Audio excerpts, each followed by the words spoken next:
तो क्या हाल है मेरे भाइयों का? सब बढ़िया है ना? आई नो 11 से 12 दिन हो गए कोई वीडियो नहीं आई चैनल पे।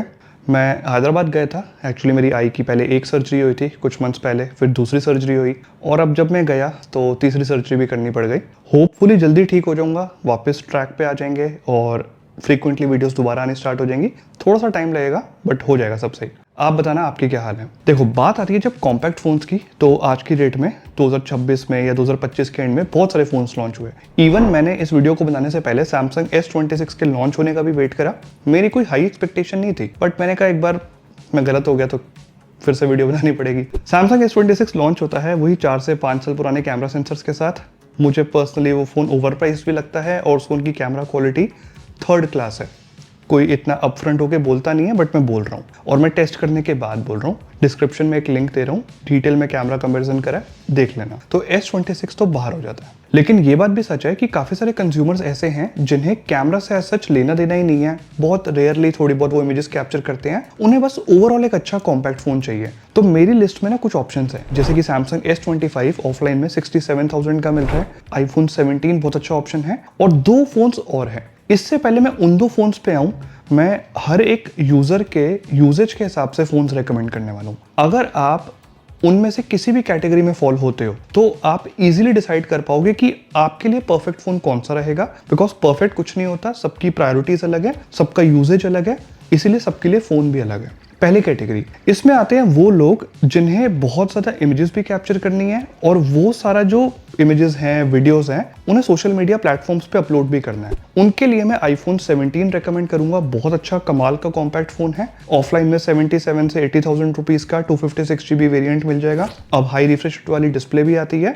iOS एक ऐसा ऑपरेटिंग सिस्टम है जहां पे इंस्टाग्राम, फेसबुक, स्नैपचैट जैसी जो एप्स हैं वो काफ़ी बेटर ऑप्टिमाइज्ड है। जब भी आप कोई इमेज या वीडियो अपलोड करते हो तो image quality as such degrade नहीं होती, जो नॉर्मली सभी एंड्रॉयड फोन्स में हो जाती है। तो अगर आप ऐसे पर्सन हो, आपको सिंपली आईफोन 17 की तरफ जाना चाहिए। एक मेजर एडवांटेज आपको ये भी मिल जाएगा कि आईफोन्स जितनी हाई क्वालिटी में 4K वीडियोस रिकॉर्ड करते हैं, बाकी एंड्रॉयड फोन्स नहीं कर पाते। तो वीडियोस के लिए भी आईफोन 17 परफेक्ट ऑप्शन है।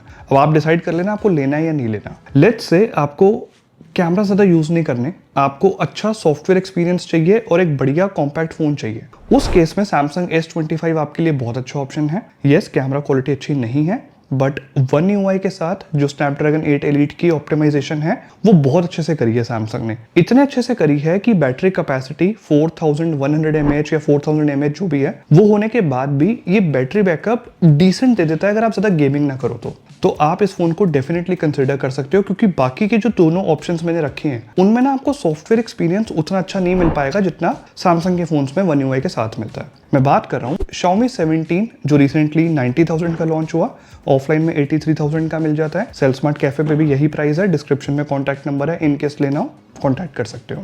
दूसरा ऑप्शन रखा मैंने Vivo X300।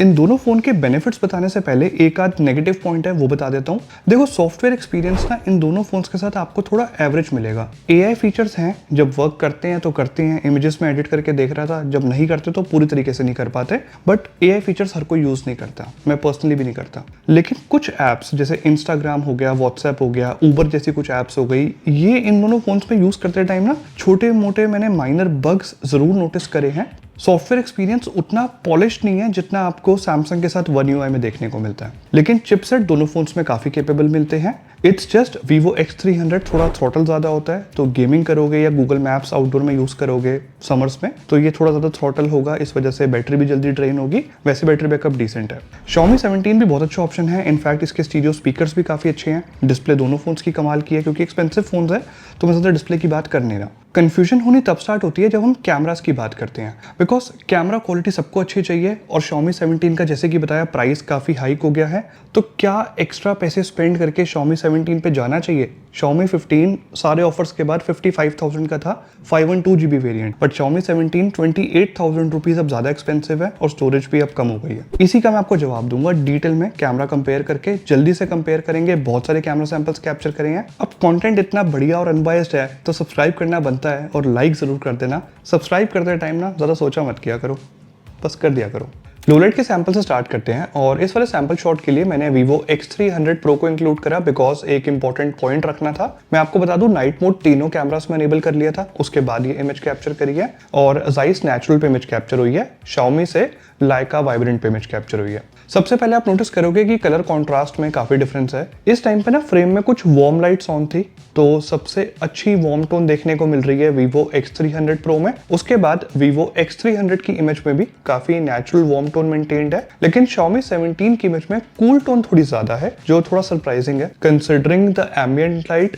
थोड़ा सा कूल टोन कम होनी चाहिए थी।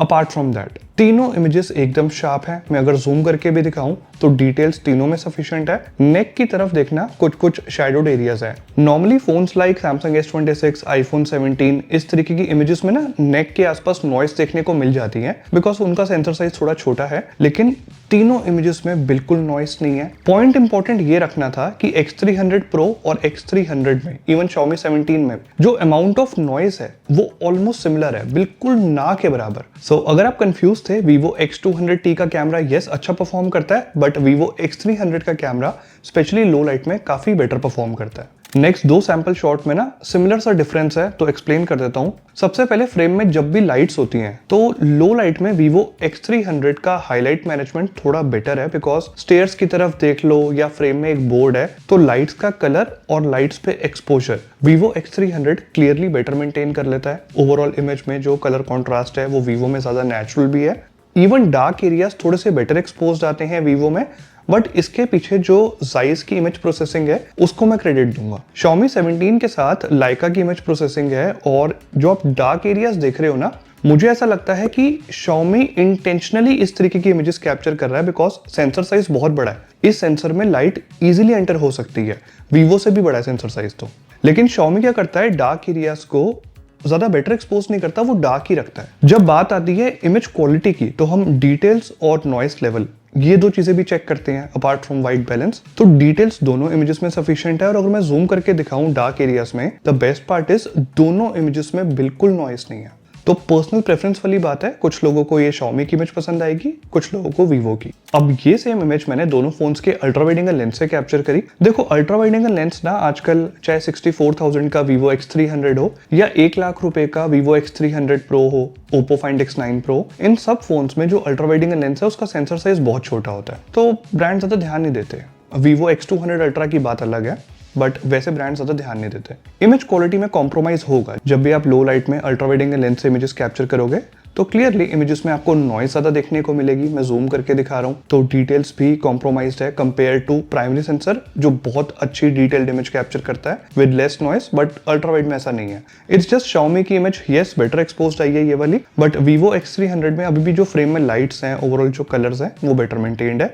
मूव करते हैं पेरिस्कोप लेंस पे because portrait shots low light में मुझे पर्सनली आजकल कैप्चर करना बहुत पसंद है, आई एम श्योर आपको भी होगा। और यहाँ पे जो डिफरेंस है उसमें भी कलर कॉन्ट्रास्ट एक मेजर रोल प्ले करता है बिकॉज जितने भी आप ये लो लाइट के पोर्ट्रेट्स देख रहे हो ना, दोनों फोन से जो पोर्ट्रेट्स कैप्चर करे हैं ऑब्वियसली Vivo से Zeiss नेचुरल पे हैं और Xiaomi से Leica मास्टर पे हैं। Xiaomi की इमेजेस में ना थोड़ा वियर्ड सा स्किन टोन देखने को मिला। जो व्हाइटिश टोन है ना वो अच्छी नहीं लग रही, नेचुरल नहीं लग रही। वेयर एज जो स्किन टेक्सचर है वो Vivo X300 में मुझे पर्सनली ऐसा फील हो रहा है कि कुछ सॉफ्टवेयर अपडेट्स के बाद पहले से इंप्रूव हुआ है। मैंने Oppo Find X9 के साथ Vivo X300 का कैमरा कंपैरिजन किया था, तब स्किन टेक्सचर उतना नेचुरल नहीं लगता था, थोड़ी सी स्किन स्मूथनिंग देखने को मिलती थी। डिस्क्रिप्शन में लिंक दूंगा, आप वो कैमरा कंपैरिजन जरूर देखना। Oppo Find X9 का भी कैमरा क्वालिटी बहुत अच्छी है, लेकिन इस एक डिफरेंस के अलावा कोई मेजर डिफरेंस नहीं देखने को मिला बिकॉज दोनों फोन के कैमरास लो लाइट में कमाल के पोर्ट्रेट्स कैप्चर कर रहे हैं। इमेजेस में कोई नॉइस नहीं है, डिटेल सफिशिएंट है। द बेस्ट पार्ट इज अगर मैं साइड बाय साइड कंपेयर ना करूं तो Xiaomi 17 के भी पोर्ट्रेट्स आपको बहुत पसंद आएंगे, लेकिन हम कंपेयर इसलिए करते हैं सो दैट आप अपनी पर्सनल प्रेफरेंस के अकॉर्डिंग डिसाइड कर पाओ आपको किस तरीके की इमेज क्वालिटी पसंद आ रही है। देखो Vivo X300 ना कलर कॉन्ट्रास्ट भी बहुत अच्छे से मेंटेन करता है। टी शर्ट का कॉन्ट्रास्ट हो गया, बियर्ड में जो एक डार्क ब्लैक कलर देखने को मिल रहा है वो Vivo X300 बहुत नेचुरल रख रहा है। Xiaomi 17 में ना बियर्ड का कलर उतना नेचुरल नहीं आया, ये डार्क एरियाज में थोड़ी ज्यादा हाइलाइट्स पुल आउट करने की कोशिश कर रहा है, बट वो अपनी अपनी इमेज प्रोसेसिंग होती है। बट मुझे पर्सनली लो लाइट में Vivo X300 के पोर्ट्रेट ज्यादा अच्छे लगे बिकॉज एक काफी नेचुरल वार्म टोन भी देखने को मिलती है। इस वाले सैंपल शॉट में तो X300 Pro में वार्म टोन कुछ ज्यादा ही है, तो मेरे को X300 का पर्सनली ये वाला पोर्ट्रेट ज्यादा अपीलिंग लगा, ज़्यादा आई प्लीजिंग लगा। डे लाइट के पोर्ट्रेट्स में ना Xiaomi को HDR प्रोसेसिंग इंप्रूव करने की ज़रूरत है। चीक्स और लिप्स की तरफ नोटिस करना, क्लियरली वीवो ने टेक्सचर बेटर मेंटेन करा है, स्किन टोन ज़्यादा नेचुरल है। Xiaomi 17 का ना हाईलाइट मैनेजमेंट नहीं अच्छा, कुछ एरिया ओवर एक्सपोज होता है। इसके अलावा 60 mm पे Xiaomi 17 पोर्ट्रेट्स कैप्चर करता है, which is equivalent to almost 2.6x optical zoom जो होता है, और Vivo X300 3x optical zoom के साथ आता है, तो इसकी फोकल लेंथ 70 mm है। अब Vivo के पोर्ट्रेट्स में इस वजह से सब्जेक्ट ज़्यादा ब्रॉड लगता है। इसके अलावा सब्जेक्ट सेपरेशन बहुत अच्छा देखने को मिला इन सभी पोर्ट्रेट्स में, और सब्जेक्ट फोकस भी बहुत अच्छा है। इवन इन सभी पोर्ट्रेट्स में ना, चाहे डे लाइट हो, लो लाइट हो, बहुत ही नीटली एजेस डिटेक्ट कर रहे हैं दोनों फोन्स के टेलीफोटो लेंस। मतलब जब लाइट कम होती है तब भी कोई ऐसा स्मज एजेस में नोटिस नहीं करी। अच्छा, टेलीफोटो लेंस से मूव करते हैं प्राइमरी सेंसर की तरफ, तो मैं नोटिस कर रहा हूँ Xiaomi 17 में प्राइमरी सेंसर की HDR प्रोसेसिंग बहुत अच्छी है। ना कोई हाईलाइट मैनेजमेंट का ऐसा इशू देखने को मिल रहा है, मतलब फेस की तरफ आप देख सकते हो या ओवरऑल फ्रेम में कोई भी एरिया ऐसा ओवर एक्सपोज नहीं हो रहा।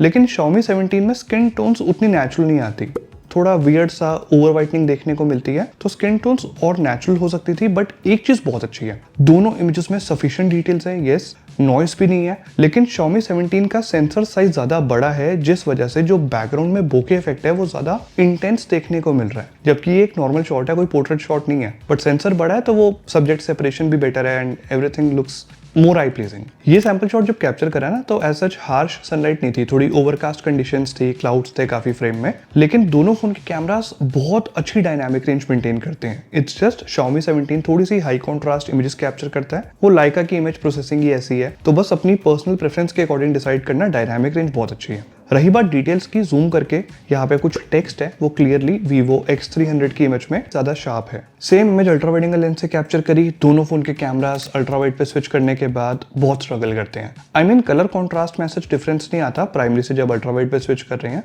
डायनामिक रेंज भी मैं कहूंगा डिसेंट देखने को मिल गई, लेकिन डिटेल सफिशिएंट नहीं है। Vivo X300 की इमेज में डिटेल्स बेटर होनी चाहिए थी। Xiaomi 17 का तो इतना ज्यादा बुरा हाल है कि लिटरली इमेज हेजी आई है। अगर आपको जूम करके इमेजेस कैप्चर करनी है, मैंने Vivo से 3x ऑप्टिकल जूम करके सेम बिल्डिंग की इमेज कैप्चर करी, Xiaomi से 2.6x तक गया, लेकिन Xiaomi में ना कुछ इशू है। Xiaomi 15 में ये इशू बिल्कुल नहीं था, जूम करके शार्प डिटेल्ड इमेजेस आती थी, बट इमेज थोड़ी हेजी आई है, डिटेल्स बेटर होनी चाहिए थी। क्लियरली Vivo से अगर आप जूम करके इमेजेस कैप्चर करोगे तो रिजल्ट्स मच बेटर देखने को मिलते हैं। इसका पेरिस्कोप लेंस बहुत डिटेल्ड इमेजेस कैप्चर कर लेता है। बात कर लेते हैं थोड़ी वीडियो क्वालिटी की। 4K 30 FPS पे ये वीडियो रिकॉर्ड हो रही है। एक्सपोजर शिफ्ट दोनों वीडियोस में ना स्मूथ है, काफी हद तक स्मूथ देखने को मिलता है, मैं ज्यादा कंप्लेन नहीं करूंगा, और दोनों वीडियोस में डिटेल्स भी ठीक है, सफिशिएंट है। इट्स जस्ट Xiaomi 17 में ना कलर कॉन्ट्रास्ट नेचुरल होना चाहिए था, कलर्स थोड़े ज्यादा ही बूस्टेड है, ज्यादा वाइब्रेंट है, जो मुझे पसंद नहीं आ रहे पर्सनली।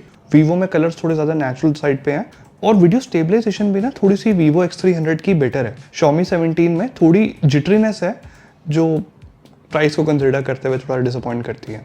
अब डे लाइट की ही तरह लो लाइट के वीडियो सैंपल में भी ना Xiaomi 17 में कलर कॉन्ट्रास्ट थोड़ा ज़्यादा बूस्टेड है। दोनों वीडियोस में नॉइस काफ़ी कंट्रोल में है, मतलब मैं एक्सपेक्ट कर रहा था थोड़ी ज़्यादा नॉइस होगी, बट Vivo X300 और Xiaomi 17 बहुत अच्छे से नॉइस को कंट्रोल कर रहे हैं। यहाँ पे अगर Vivo X200T होता तो वो बहुत स्ट्रगल करता है, उसमें नॉइस ज़्यादा आती है, तो Vivo X300 यहाँ पे तो बेटर है ही। फ्रेम में कुछ लाइट्स हैं, वो ऐसे ओवर एक्सपोज नहीं हो रही। अगर ह्यूमन सब्जेक्ट की तरफ भी देखें तो अब Xiaomi just like Vivo skin tones को बहुत नेचुरल रखता है, लो लाइट में एटलीस्ट। देखो फ्रैंकली बोलूँ ना, कैमरा क्वालिटी दोनों फोन्स की एक्सीलेंट है, स्पेशली जब हम बात करते हैं प्राइमरी सेंसर की और पेरिस्कोप लेंस की, तो बहुत अच्छी इमेज क्वालिटी दोनों फोन के कैमरा से देखने को मिली। But ultra wide angle lens Xiaomi 17 का काफी स्ट्रगल करता है, Vivo का भी करता है, बट Xiaomi का ज्यादा करता है। और Xiaomi 17 के साथ एक चीज बहुत नेगेटिव है कि इसका प्राइस ना वैसे तो 90,000 है, 256GB वेरिएंट का ऑफलाइन में मिल जाता है, सेल्समार्ट कैफे पे भी 83,000 का मिल जाएगा आपको, मैं डिस्क्रिप्शन में कॉन्टैक्ट नंबर दे दूंगा। लेकिन 83,000 रुपीज में एक तरह से ये अपने प्राइस को अब जस्टिफाई नहीं कर पा रहा। यस, प्राइस हाइक हुआ है, रैम के प्राइस हर क्वार्टर बढ़ रहे हैं, लेकिन अब आप एक चीज समझो ना, हम 83,000 में 256GB वेरिएंट Xiaomi 17 का क्यों लेंगे, जब ऑफलाइन में इजीली 93 से 94,000 के around Oppo Find X9 Pro, Vivo X300 Pro जो 16GB रैम और 512GB स्टोरेज के साथ आते हैं और मच बेटर कैमरा सेंसर्स के साथ आते हैं, सेंसर ज़्यादा लार्ज भी हैं और बेटर भी हैं, तो फिर Xiaomi 17 compete नहीं कर पाता और प्राइस को जस्टिफाई नहीं कर पाता। Vivo X300 के साथ क्या है, इसका प्राइस वैसे तो ज़्यादा है MRP, बट ऑफलाइन में ना थोड़ा नेगोशिएट करोगे तो इजीली 64,000 में 256GB वेरिएंट मिल जाता है। कंसिडरिंग दीज कैमरा सैंपल्स, 64,000 में अगर आपको एक अच्छा एंड्रॉयड फ़ोन चाहिए जिसमें कैमरा क्वालिटी अच्छी मिल जाए, बैटरी बैकअप डिसेंट मिल जाए, परफॉर्मेंस अच्छी मिल जाए, देन डेफिनेटली आप Vivo X300 की तरफ जा सकते हो। ये कोई गेमिंग फ़ोन नहीं है, थोड़ा थ्रॉटल होता है, बट ओवरऑल कॉम्पैक्ट फ़ोन्स को कंसिडर करते हुए मैं डेफिनेटली Vivo X300 आपको रिकमेंड कर सकता हूँ। Xiaomi 17 नो डाउट अच्छा फ़ोन है, स्टीरियो स्पीकर्स अच्छे हैं, बट प्राइस ज़्यादा है, तो मैं इसको रिकमेंड नहीं करूँगा। यहाँ तक वीडियो देखी है तो लाइक कर दो, चैनल को सब्सक्राइब करके प्लीज़ सपोर्ट कर दो। सैमसंग ने A57 रिसेंटली लॉन्च करा है, उसका भी प्राइस इंक्रीज हो गया है। मैं एक वीडियो प्लान कर रहा हूँ, the only Samsung phones to buy in 2026। कोई ओपिनियन हो A57 के प्राइसिंग को लेके या कुछ भी उस फ़ोन को लेके तो नीचे कमेंट्स में ज़रूर बताना, क्योंकि मैं बहुत कुछ बताने वाला हूँ।